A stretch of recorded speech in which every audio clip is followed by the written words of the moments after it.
मौजूद आदरणीय श्री चंद्रशेखर जी आजाद, आप राष्ट्रीय अध्यक्ष आजाद समाज पार्टी संस्थापक भीम आर्मी, आप आए और अपना जोशीला संबोधन यहाँ उपस्थित जनमानस को देने का काम करें। आदरणीय श्री चंद्रशेखर जी आजाद।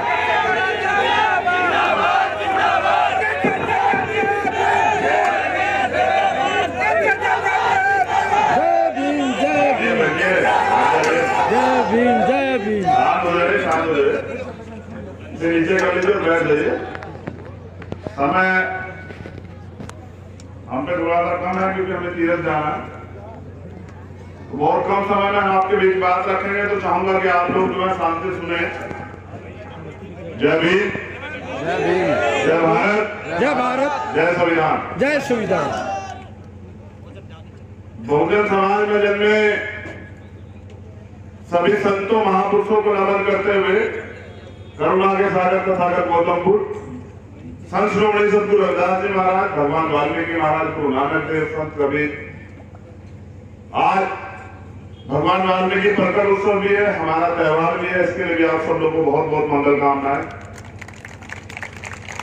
इसके साथ साथ परम पूजनीय विश्व रत्न बाबा साहब डॉक्टर भीमराव अम्बेडकर, सम्मान के योग्य भारत के गौरव सर छोटूराम चौधरी देवीलाल जी, वो भी भारत का गौरव है। और भारत के गौरव पूर्व प्रधानमंत्री चौधरी चरण सिंह जी, मेरे रहबर, मेरे आदर्श, मेरे राजनीतिक गुरु महाराज। इस मंच पर उपस्थित भीम आर्मी आजाद समाज पार्टी के तमाम कार्यकर्ता पदाधिकारी, मेरे साथ आए भाई सतपाल चौधरी जी, कंवरपाल जी, भीम आर्मी के राष्ट्रीय उपाध्यक्ष मनजीत सिंह नोडियाल जी, प्रदेश अध्यक्ष कमल सिंह बराड़ जी, प्रभारी धर्मवीर प्रवाल जी, राष्ट्रीय कोर कमेटी के साथी रामे प्रधान जी, भाई अमन नागराज जी, और यहाँ भी आर्मी आजाद समाज पार्टी और इंडियन नेशनल लोकदल के तमाम कार्यकर्ता पदाधिकारियों को मेरा नमस्कार, जय भीम। अब जो इस सरकार से पूरी मजबूती से लड़ रहे हैं और नेता जो मान्यवर साहब श्री काशीराम साहब के साथ रहे, मैंने उनको सुना, वो मेरे गुरु के साथ रहे, मैं उनका सम्मान करता हूं। आदरणीय ओम प्रकाश चौटाला जी, जो हरियाणा की जान शान भी है। देखिए, चीजें बड़ी साफ है। जो अपने महापुरुषों के दिखाए रास्ते पे नहीं चलता, वो अपनी दुर्गति का खुद जिम्मेदार होता। और ये बात मैं तमाम हरियाणा के लोगों को कह रहा हूं, बड़ौदा की धरती से, मेरे सामने बैठी बड़ौदा और हरियाणा की महान जनता, हमारे सम्मानित बुजुर्ग नौजवान साथी, हमारी माताएं बहनें। सर छोटूराम ने कहा था कि जमींदारी छोड़ो, सरकारी नौकरी पकड़ो। उसके पीछे उनकी दूरदृष्टि थी। उन्होंने कहा कि मंडी और पाखंडी से बच के रहना, लेकिन हमारे लोगों ने नहीं माना। आज जो सरकारें हैं वो मंडी और पाखंडी वालों की है। मंडी समझते हैं व्यापारियों की, पूंजीपतियों की, गरीबों की सरकारें नहीं है। और पाखंडी जो धर्म के नाम पे, राष्ट्र के नाम पे छल करके वोट लेते हैं, मैं उनकी बात कर रहा हूं। ये मैंने नहीं कहा, ये देश के बड़े नेता, भारत के गौरव सर छोटूराम जी ने कहा। बुरा यह है कि हमारे लोग जानते हैं, मानते नहीं, उनके दिखाए रास्ते में नहीं चलते।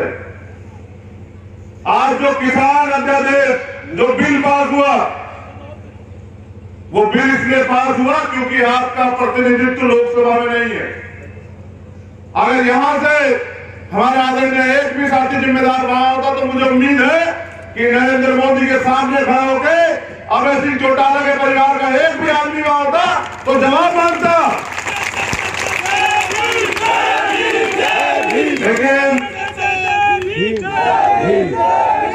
लेकिन ये चुनाव, ये तो आते और जाते रहेंगे, लेकिन जब आदमी गलती करता है तो बाद में पछताता है, कुछ नहीं बचता।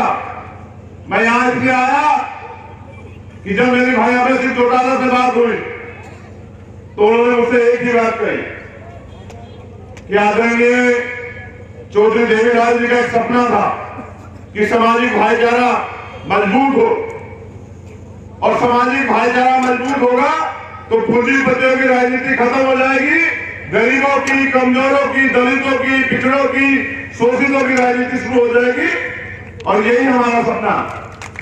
उन्होंने मुझसे भी कहा कि भाई का जवान वाला हूं। और देखिए, आप किसान लोग हैं ज्यादा यहाँ, किसान अपनी जब फसल बोता है ना तो बीज बहुत देखभाल के लाता है और बीज से पता लगा देता है कि फसल कैसी होगी। इतने तमाम तरह के विकल्प हैं, आपको नहीं पता कि आपका बीज कौन सा है, कौन आपके लड़ाई लड़ रहा है। अगर ऐसे धोखा खाते रहोगे तो फिर धोखे में रहोगे। इन्होंने कहा कि भाई जब जाट आरक्षण आंदोलन हुआ था ना, तमाम नेता जो है राजनीतिक पार्टियों के हिसाब से बात कर रहे थे, और मैंने समाज के बीच जाके कहा कि राजनीति बाद में, पहले समाज है। जहां मेरे भाइयों का खून गिरेगा, पसीना गिरेगा, वहां अभय सिंह चौटाला खून देने काम करेगा। मेरी तो पहचान ही आंदोलनकारी है, राजनीतिकारी नहीं है। जो व्यक्ति अपने समाज के साथ खड़ा होता है ना, समाज को उसका हाथ पकड़ना चाहिए। अगर उस समय भाई ने भी राजनीति की होती तो यहां दुर्दशा बहुत बुरी होती। मैं इस बात को इसलिए कह रहा हूं कि मैं आरक्षण से लेकर तमाम अधिकारों की लड़ाई रोज लड़ता हूं। आपका बीज बहुत मजबूत, और वो बीज है जो भी आदरणीय ओम प्रकाश चौटाला जी के नेतृत्व में सरकार को जवाब दे रहा है, जेल काट रहा है, लड़ रहा है, आंदोलन कर रहा है, लेकिन आपके स्वाभिमान को झुकने नहीं दे रहा है। किन की बातों में आ रहे हैं? वो जो हमेशा अपनों को चलते आए। कौन सी भारतीय जनता पार्टी? उनके झूठे वादे, तमाम नौजवानों से कहते कि रोजगार देंगे, दिया? जिन्हें दिया उन्हें हाथ उठा के बता दो। इस पंचायत में आज समाज के पहुंचे, कह रहे थे महंगाई हटाएंगे, हटाई। कह रहे थे भ्रष्टाचार खत्म कर देंगे। आप किसी दफ्तर में चले जाइए, बिना घूस के कोई काम नहीं होता।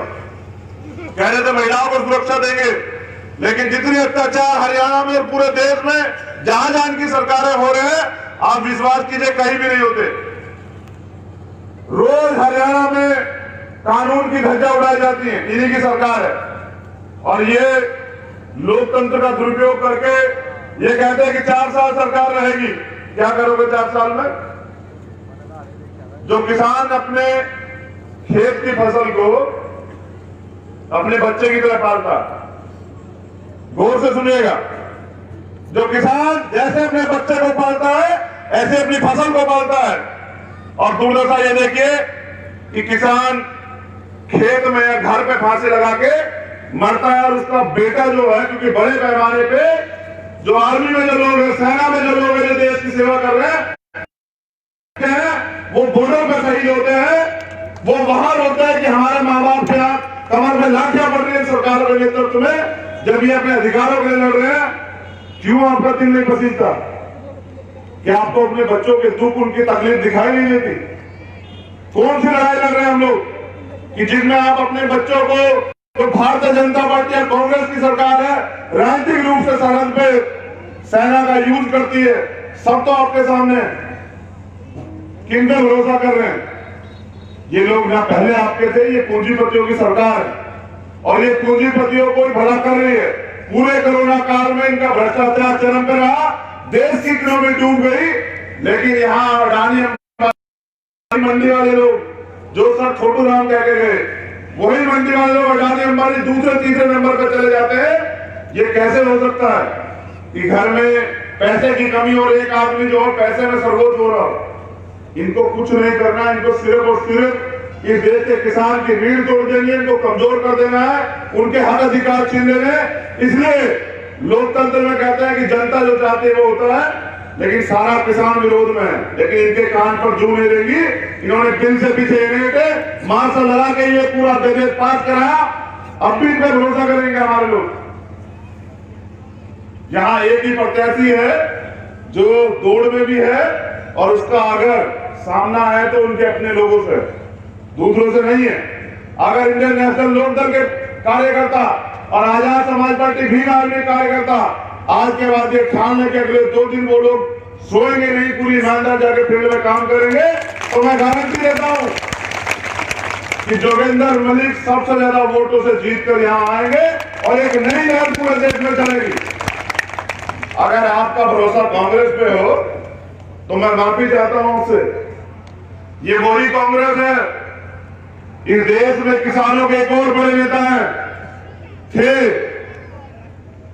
चौधरी चरण सिंह जी, प्रधानमंत्री तो बने, लेकिन एक भी दिन प्रधानमंत्री काल में सदन में नहीं घुसने दिया इन लोगों ने। इतना प्यार करता है कांग्रेस के लोग आपसे, इस बात को याद रख लो। अगर तुम्हें भूल गए हो, मैंने कहा कि अगर जो कौम अपना इतिहास भूल जाती है उसकी दुर्दशा होती है।